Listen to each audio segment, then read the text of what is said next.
तो नमस्कार दोस्तों, स्वागत है आप सभी का एक बार फिर से हमारे यूट्यूब चैनल कैरियर पॉइंट में। तो यहाँ पे आज हमें उत्तराखंड अधीनस्थ सेवा चयन आयोग यानी यूके ट्रिपल एस सी के द्वारा एक और भर्ती हमारे सामने आई है, जिसका नाम है पुलिस दूरसंचार। यानी इसके अंतर्गत मुख्य आरक्षी पुलिस दूरसंचार के 272 पद। यानी इसका मतलब होता है कि जो टेलीकम्युनिकेशन का जो पद होता है पुलिस में, उसके अंतर्गत ये भर्तियां हैं। 272 रिक्त पदों के ऊपर ये चयन हेतु ये विज्ञापन यूके ट्रिपल एस सी के द्वारा 3 जनवरी 2022 को ये विज्ञापन आया है। समूह की ये परीक्षा है, ग्रुप सी के अंतर्गत ये आता है। विज्ञापन की तिथि है 3/1/2022 यानी 3 तारीख को ये विज्ञापन आया। और इसकी जो ऑनलाइन आवेदन की जो प्रारंभिक तिथि है 10 तारीख से, यानी 10 तारीख से इसके फॉर्म भरे जाएंगे। और ऑनलाइन आवेदन की जो अंतिम तिथि है 23 तारीख। तो 23 फरवरी 2022 तक ये फॉर्म भरे जाएंगे। लगभग डेढ़ 2 महीने के आसपास हमारे पास इसमें टाइम है, ठीक है। और जो लिखित परीक्षा का जो अनुमानित समय होगा वो है 2022 जुलाई में, ठीक है।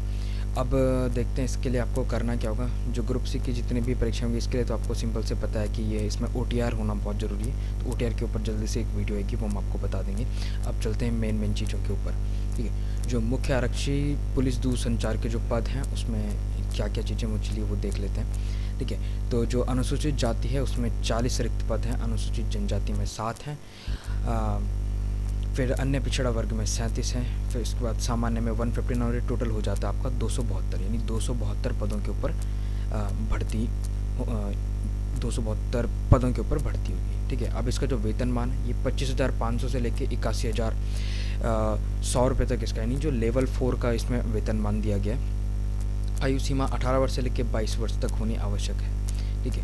अब देख लेते हैं इसमें जो शैक्षिक अर्हता है, जो मेन है, जो सबसे इम्पॉर्टेंट चीज़ है, यानी आपकी क्वालिफ़िकेशन कितनी होनी चाहिए।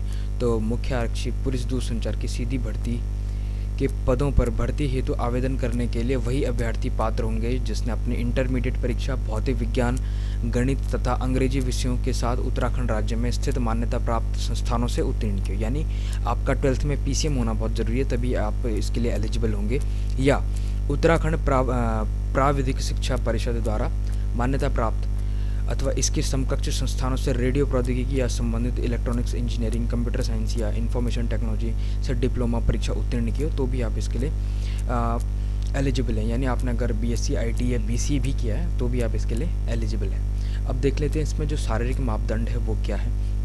हाँ, इसमें जो सामान्य, अन्य पिछड़ा वर्ग तथा अनुसूचित जाति के जो अभ्यर्थी होंगे उनके लिए जो हाइट मांगी गई है, ठीक है, जो वो है 165 सेंटीमीटर, ठीक है। और जो महिला अभ्यर्थी होंगे उनके लिए 152 सेंटीमीटर की हाइट इसमें रखी गई है। अनुसूचित जाति के अभ्यर्थियों के लिए इसमें 157 सेंटीमीटर 157.50, और जो महिलाएं होंगी उनके लिए 147, और जो पर्वतीय क्षेत्र के अभ्यर्थी होंगे उनके लिए 160 सेंटीमीटर हाइट, और महिलाओं के लिए 147 सेंटीमीटर, ठीक है। अब इसमें जो वज़न मांगा गया वो वज़न सिर्फ महिलाओं के लिए 45 किलोग्राम मिनिमम वज़न होना ही चाहिए, ठीक है। इसमें अब बात आती है सीने की माप, तो ये पुरुषों के लिए है। जो सामान्य, अन्य पिछड़ा वर्ग, अनुसूचित जाति के अभ्यर्थी जो होंगे उनके लिए जो बिना फुलाए जो सीने की जो माप होनी चाहिए, बिना फुलाए 78.8 और फुलाने पर 83.8 सेंटीमीटर होनी चाहिए। ये मस्त है, ये चीज़ होनी ज़रूरी है। और जो उत्तराखंड राज्य के पर्वतीय क्षेत्र के होंगे या अनुसूचित जनजाति के जो अभ्यर्थी होंगे उनके लिए 76.3 और 81.3 सेंटीमीटर ये फुलाने के बाद होनी चाहिए। यानी मिनिमम 5 सेंटीमीटर का फुलाव आवश्यक है, ठीक है। पर्वतीय क्षेत्र का निर्धारण इसमें आप ये पढ़ सकते हैं, देहरादून जनपद की पूरी चक्राता तथा राजपुर से ऊंचाई, जो ये सारी चीज़ें आप पढ़ सकते हैं। इसमें चेक कर सकते हैं कि कौन कौन से जिले पर्वतीय क्षेत्र के लिए सम्मिलित हैं, ठीक है। अब इसमें कुछ शारीरिक दक्षताएँ भी दी गई हैं, ठीक है। यहाँ एक चीज़ और है, इसमें उपरोक्त शारीरिक मापदंडों का माप जो लिखित परीक्षा के उपरांत जारी होने वाली चयन सूची के आधार पर की जाएगी। यह स्पष्ट करना है कि उपरोक्त मानकों को पूर्ण करना एक अनिवार्य है। मतलब ये जो ऊपर है, जो ये शारीरिक मापदंड है ये आपको कंप्लीट करने जरूरी है, ठीक है। इसके बाद आती है शारीरिक स्वस्थता भी इसमें मांगी गई, यानी राजकीय सेवा में नियुक्त हेतु अभ्यर्थी की आँख में 6/6 और बाईं आँख में 6/9 की कम दृष्टि नहीं होनी चाहिए।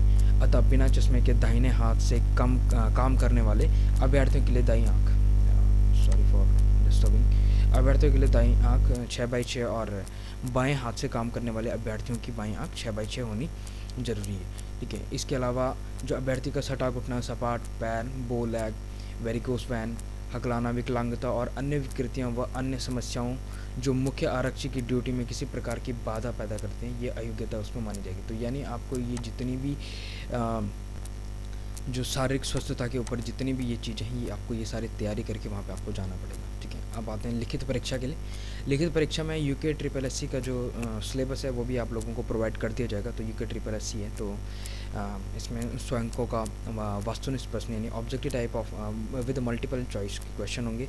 2 घंटे की लिखित परीक्षा होगी। ठीक है, इस पद में न्यूनतम शैक्षिक अर्हता जो नीचे है वो ये है, यानी सामान्य व ओबीसी श्रेणी के विद्यार्थियों को 45% व अनुसूचित जाति व अनुसूचित जनजाति श्रेणी अभ्यर्थियों को 35% अंक लाना आवश्यक है, तभी आप एलिजिबल माने जाएंगे। ठीक है, लिखित परीक्षा प्रश्न पत्र मूल्यांकन के प्रत्येक सही उत्तर के लिए 1 अंक व प्रत्येक गलत उत्तर हेतु 1/4 ऋणात्मक अंक दिया जाए, यानी इसमें आपका माइनस मार्किंग भी है।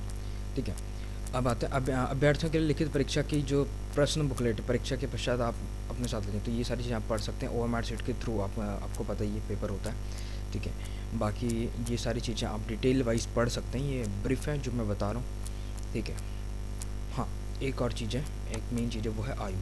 जैसे कि आप सभी को पता है कि अब कुछ टाइम से जो भर्ती आनी उसमें 1 साल की छूट दी जा रही है। ठीक है, तो उत्तराखंड शासन के पत्र संख्या 191 बाई जो ये है दिनांक 26 जुलाई 2021 के द्वारा लोक सेवा आयोग में परिधि के बाहर समूह के परीक्षाओं पर समूह के पदों पर चयन वर्ष 2021-22 में अधिकतम आयु सीमा 1 वर्ष की छूट प्रदान करी गई। यानी तो इसमें जो आपकी जो वही लोग इसमें पार्टिसिपेट कर पाएंगे जिनकी जो एज है वो 18 से 23 वर्ष के बीच हो।